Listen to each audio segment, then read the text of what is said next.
let's go ahead and move it on. Let's talk about the games this week. Fantasy Forecast. All right, guys. I haven't declared my almost upset of the week yet. Ooh, is it coming? What was my one last week? I don't know. Oh, it was the Rams-Vikings. And that one went down to a last-second field goal. that was That was the definition of almost, right? That was a good almost. Nailed upset. it. Although I did make a bet. I bet, and we're going to pay out the water bets, by the way. Oh, we got to yeah, do we that have today, to do hopefully. that. I made a bet with Jason, and I should have gone with that one, but the 49er game. Ooh. The Falcons 49ers, and I won that one. Yeah. So I don't know how I did. Darn it. Me and Blaine Gabbert have no clue how that happened, but Blaine Gabbert knows because he's a professional quarterback. all right, the Dolphins head into Philadelphia and take on the Eagles, who are favored in this game. High scoring. What am I saying here? Vegas spread. High line. Yeah. No, yeah. high over-under. High over-under. 49 points in this game. Tannehill Bradford. I like Bradford as one of those streaming options. He was kind of my second option on the streaming list. Yeah, it's not too bad. Not too bad. He looked like to me. It's about Jordan Mathews. That's why the passing game has been struggling. He was kind of the number one.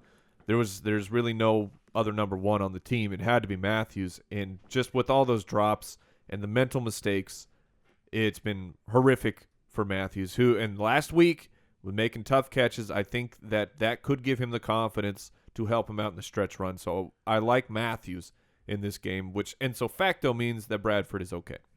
Yeah, Bradford scored way more fantasy points when his receivers have caught the ball compared to when they did not. That is a true statement. So DeMarco Murray, what are our feelings about him this game, rest of season?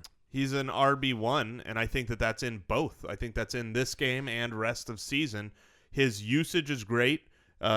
Because of the offense of Philly, you kind of have to pick your poison with certain things, and they use him a lot in the passing game. He gets a screen or two that busts for a decent gain each game, and he's got a nose for the end zone. So he's a fine play. He's not going to be your Todd Gurley, but he is as solid as your middling RB1s that you can find. Well, consensus-wise, we have him at number 2 this week. So we have Gurley as the far and away number 1. Our number 2 is DeMarco Murray. We have Peterson 3, Ingram 4, McFadden 5 this week as a show. So we like DeMarco Murray quite a bit. Well, Miami is 31st in giving him yards. So and the workload is there for him. And, yes. And people are still skewed at the beginning of the year when Murray just couldn't get it together. That's fixed. He's had over 20 fantasy points 3 out of his last 4 games. So Murray is a fine, solid guy. Okay, so let's talk about the other side of the ball at the running back position. Lamar Miller has put up 2 huge weeks out of the past 3. What do we make of his the Eagles' defense is pretty good. It's in Philadelphia. Jay Ajayi's getting a few more carries. I don't know if that matters yet. But Lamar Miller, what is your take on him? He's a 1 this week? I would put him in a low 1. I would temper your expectations. I think the Eagles are very solid defense, and they're very opportunistic at getting the turnovers, which if and Tannehill is kind of a turnover-friendly quarterback right this season, which would not be a great thing for game flow for Lamar.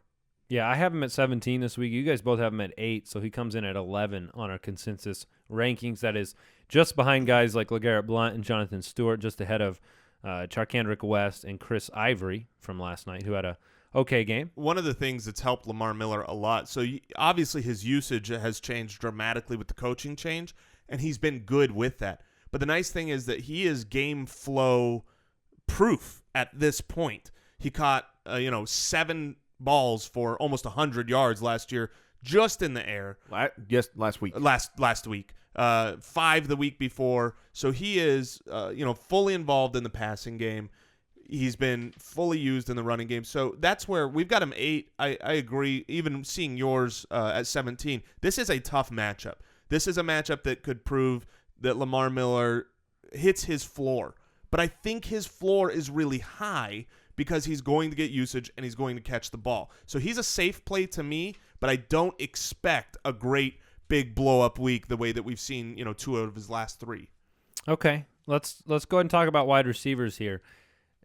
Mike mentioned Jordan Mathews. I heard him on the radio yesterday talking about the fact that Mathews is a target for him in trades right now because you could buy him low. He hasn't performed up to par, but he still has the potential, right? In this offense, we saw it a little bit last week. It took him an extra quarter, but he got a big touchdown.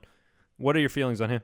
On Matthews? Yeah, is that just the basic summary of that? Yeah, I mean, I like him going forward, and he is a cheaper target that I would try to acquire for the stretch run. Okay. I completely agree. His So- targets have been there. His catches have been pretty decent. I mean, he's got 1, 2, 3, 4, 5 games in this short season already that are over 6 catches. So he just needs to catch all of them, or at least all of the catchable ones, and he'll go to that 8-9 range where you're bumping up into real wide receiver 2 numbers as a floor, and then if he gets in the end And how do zone- you feel about Ajayi coming in to take some of that Lamar Miller workload? I am not very worried about it in the sense that if you actually, I've had Lamar Miller, and he was kind of one of my hot picks before the season. So I've watched him very closely. They used Jonas Gray a lot, and so here's what I see as the difference. Really, is that I don't expect Jonas Gray? Yeah. Jonas Oh, Gray. They cut him now, but they were using okay. him. Sorry. They were using him quite a bit, even after the coaching change. Because they didn't, even though they're just running the ball more. It's not like, hey, let's give it to Lamar more. It's we need a running game. And they were using Jonas Gray quite a bit. I expect Ajayi to come into that role, but he's going to be better at it. And so maybe by the end of the season, he grows more. But I think they're comfortable with him. Ajayi, for now, he's not a guy that you can play. But if you're a Lamar Miller owner, you have to have him on your team. Okay, let's move on to the Saints and the Redskins. Well, let me ask real quick. Let me go back and just ask you about Zach Ertz because I'm curious what your thoughts are. He can't get into the end zone right now, but he is getting targeted. So where do you have Ertz? Would you start him? Yes. Yeah, I would start him. Okay. Yeah, I've got him at 10. I think Ertz the highest. or Richard Rodgers? I like Richard Rodgers this week. Julius Thomas or Ertz? I'll go Ertz. Okay. All right, let's talk about the Saints going into Washington, D.C. and taking on the Redskins. This is pretty much a heads-up game. We all like Cousins a lot. I mentioned yesterday how bad the New Orleans defense was. I didn't mention this, though. The difference, New Orleans is the very worst pass defense in terms of expected points against them. And the difference between them and the second-to-last team, which is Tennessee, is so big that the difference between Tennessee and Arizona, it's the same difference between those two. Arizona's a very good pass D. So what I'm saying is they are so bad, and they are so bad in excess, right? Like they're just on another stratosphere right now. I thought you were going with like a Yo Mama joke. No. They are so bad. How bad are they? I don't have one.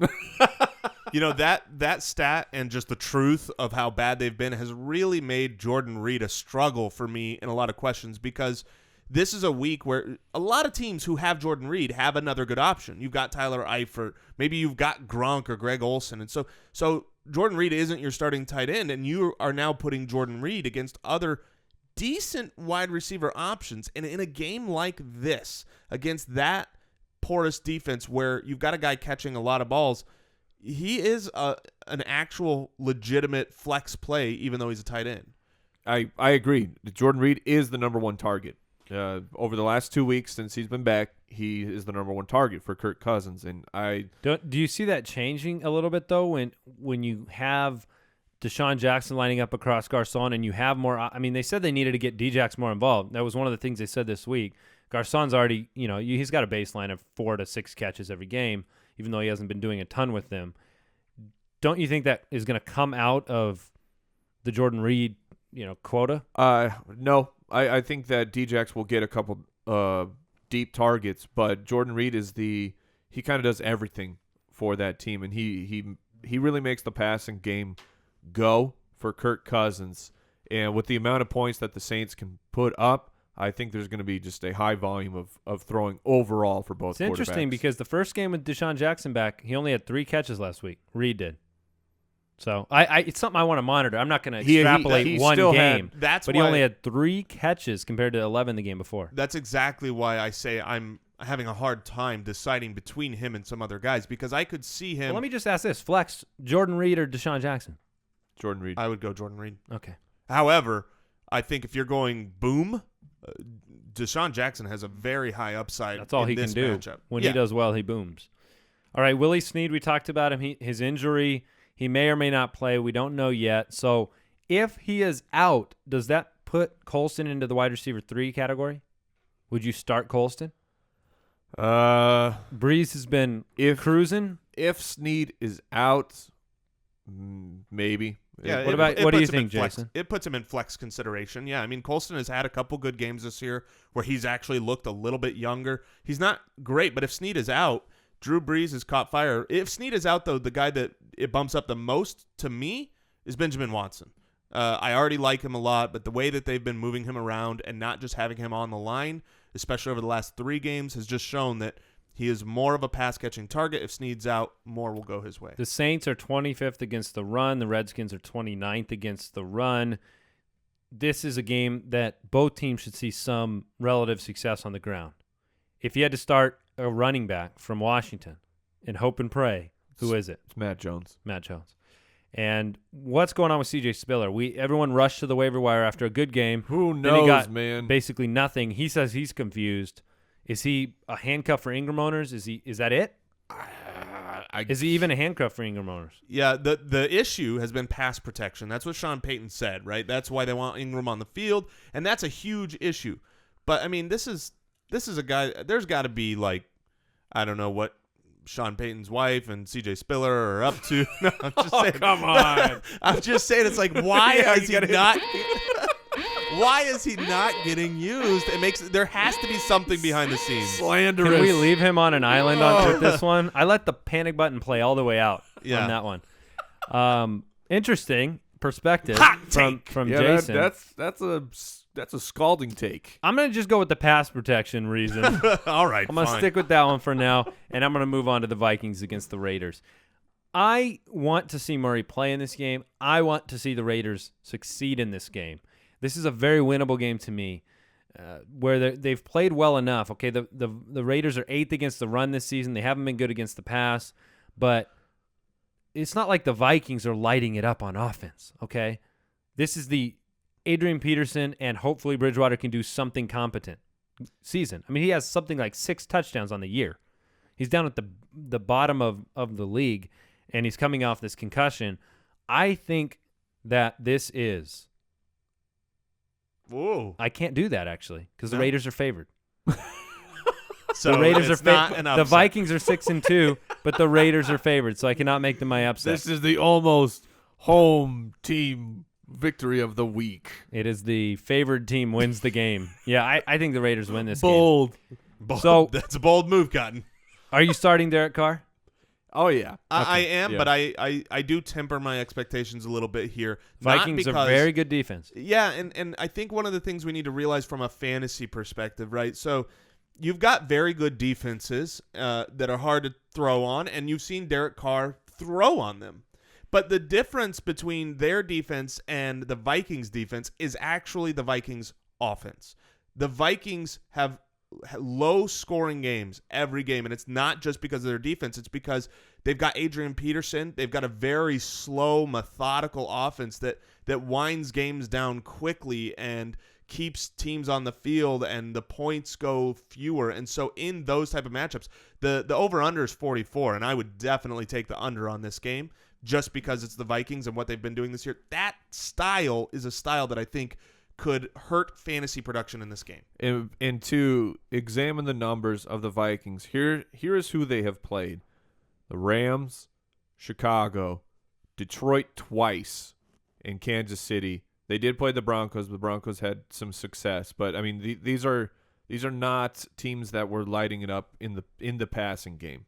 Yeah, the Vikings are enigmatic to me because they have this great record, but there hasn't been a game that they've played where I've said the Vikings went out and just took control from beginning to end. Even in they win, they end up winning these games, but I don't know what we really have in them yet. Right. Well, we just think about the last time that the Vikings went down to the Bay Area.